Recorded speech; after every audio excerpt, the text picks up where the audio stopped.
जब न अहलों को आप हुक्मरानी देंगे, मुल्क के आमिर और नाजायज हुक्मरान कोई हुकूमती रिट नहीं है। हम गोली नहीं चलाना चाहते। सियासी लोगों के कारकुन शहीद होते हैं, इस पुरतशद्दुद रवैये की मजम्मत करते हैं।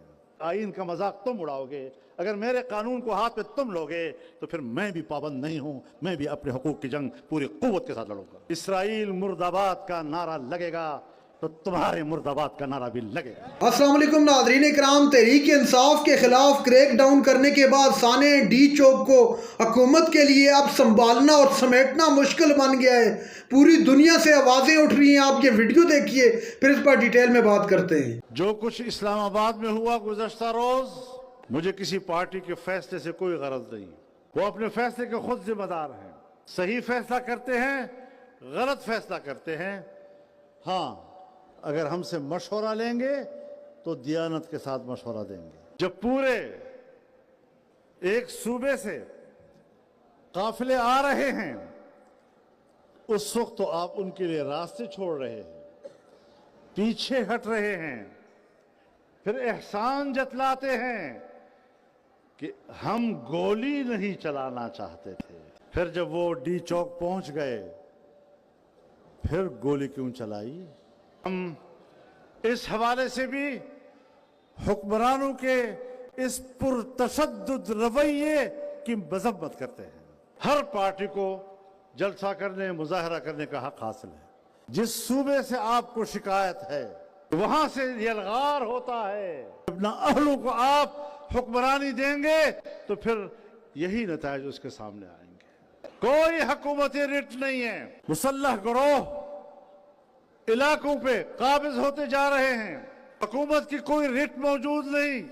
बलोचिस्तान की यही सूरत हाल है। वहां पर अमन व अमान की सूरत हाल वो वहां के हुक्मरानों के बस की बात नहीं रही। हमारे अमन कायम करने वाले इदारे वो किस चीज की तनख्वाही ले रहे हैं? सियासी लोगों के कारकुन शहीद होते हैं, वो भी जनाजे उठाते हैं। लोग आइन का भी एहतराम करते हैं, कानून का भी एहतराम करते हैं, और आइन और कानून का एहतराम और उसकी पैरवी ये तमाम दुनिया की इंसानी अक़वाम का मुत्तफ़क़ा मौक़िफ़ है। कोई इससे रूगर्दानी नहीं कर रहा। लेकिन अगर मेरे मुल्क में कानून नहीं है और कानून है तो उस पर अमल दरामद हुक्मरानों की तरफ से नहीं। अगर मेरे मुल्क में आइन है और उसको हमारे मुल्क के आमिर और नाजायज हुक्मरान खिलवाड़ बनाते हैं तो फिर कौम भी जानती है कि अगर मेरे आइन का मजाक तुम उड़ाओगे, अगर मेरे कानून को हाथ पे तुम लोगे तो फिर मैं भी पाबंद नहीं हूं, मैं भी अपने हुकूक की जंग पूरी कुव्वत के साथ लड़ूंगा। जब मैं आज़ादी की बात करता हूं तो मेरी 300 साला तारीख, मेरी पुश्त पर 300 साला तारीख, वो मेरे इस दावे की तस्दीक भी करता है। ये असम्बलियां बनाई जाती हैं, ये अवाम की मुंतखब असम्बलियां नहीं होती। आज की इस पार्लियामेंट से हुक्मरानों ने और उनकी पुश्त पर खड़े ताकतवर कुव्वतों ने इस आइन का हुलिया बिगाड़ने का सोचा। तुमने जिस तरह की असम्बलियां मुंतखब कराई, धांधलियां करा के अपनी मर्जी की अक्सरियतें बनाई, तुमने जमीयत उलमा इस्लाम के साथ जो जुल्म किया कि अगर हमारे 16 सीटें थी तो वो 8 सीटों पे आ गई कौमी असम्बली में। अदलिया का बेड़ा गर्क कर दिया गया था, उसके अंदर अदलिया को गुलाम बना दिया गया था। और फिर जिस तरीके से उन्होंने असम्बलियों के साथ खिलवाड़ किया, हमने कहा कि आपकी गिनती हमारे वोट के बगैर पूरी नहीं हो रही। सवाल ही पैदा नहीं होता कि आप आइन का हुलिया बिगाड़ सके। दीनी मदारस के हवाले से एक बिल पर इत्तेफाक हुआ, मदारस के रजिस्ट्रेशन, मदारस के बैंक अकाउंट्स, उस पर इत्तेफाक राय हुआ और वो असम्बली में पहुंच गया। उसकी असम्बली में एक खानगी भी हो गई, लेकिन बीच में किसी कुव्वत ने उसको रोक दिया और उसका हुलिया बिगाड़ दिया। अभी जब दोबारा 26वीं तरमीम का मामला उठा तो हमने कहा کہ اس بل کو بھی پاس کرنا ہے. ہم نے کہا کہ اس بل کو بھی پاس کرنا ہے. آپ نے اس پر اتفاق رائے ہوا. میں نے کراچی میں بلاول ہاؤس میں پیپلز پارٹی کے ساتھ 5 گھنٹے مذاکرات کیے اور اس بل پر ان کو راضی کیا. اب جب پاس ہو گیا تو پاس ہونے کے بعد آپ نے اسمبلی سے کچھ اور بل بھی پاس کروائے. زرداری صاحب آپ نے ان سب پہ دستخط کر دیے, ان کا گزٹ ہو گیا. آج تک دینی مدارس کے حوالے سے بل پر کیوں دستخط نہیں ہو رہے؟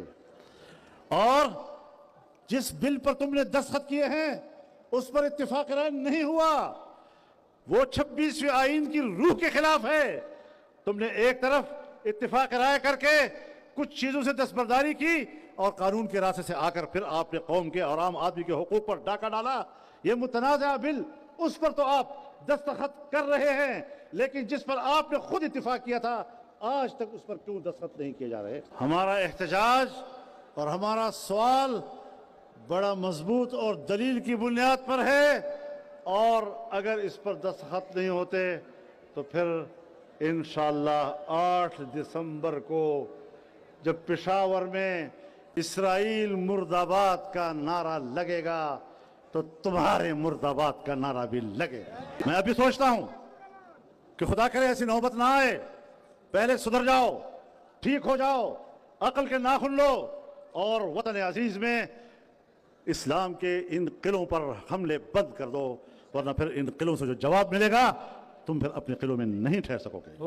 اپنے اس موقف کو دہرانا چاہتا ہوں کہ ہم نے فروری 2024 کے الیکشن مسترد کیے تھے, آج بھی اس کو مسترد کرتے ہیں, اور ان اسمبلیوں کو ہم اسٹیبلشمنٹ کا نمائندہ کہتے ہیں.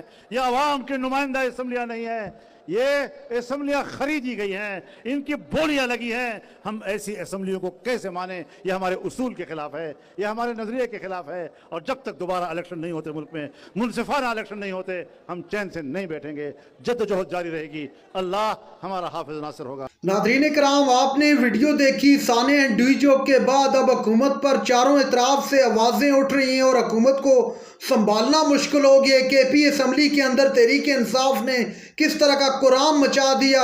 تحریک انصاف کے ورکر آ کر کھل کر پھٹ پڑے اس حکومت پر, اس حکومت کی پالیسیوں پر, اور جو نہتے کارکنوں پر جس طرح اسٹیٹ فائر کیے گئے. اس حوالے سے تحریک انصاف پوری دنیا میں آواز اٹھا رہی ہے. مولانا صاحب نے بھی اس کی شدید الفاظ میں مذمت کی ہے. حافظ سعد رضوی صاحب نے اس کے حوالے سے بات کی اور کہا ہے کہ نہتے کارکنوں پر اس طرح گولی چلانا کہاں کا انصاف یا کہاں کا قانون ہے؟ تو آپ کو اس چیز کی اجازت کس نے دی ہے؟ گولی آخر چلائی ہی کیوں اپنی عوام پر؟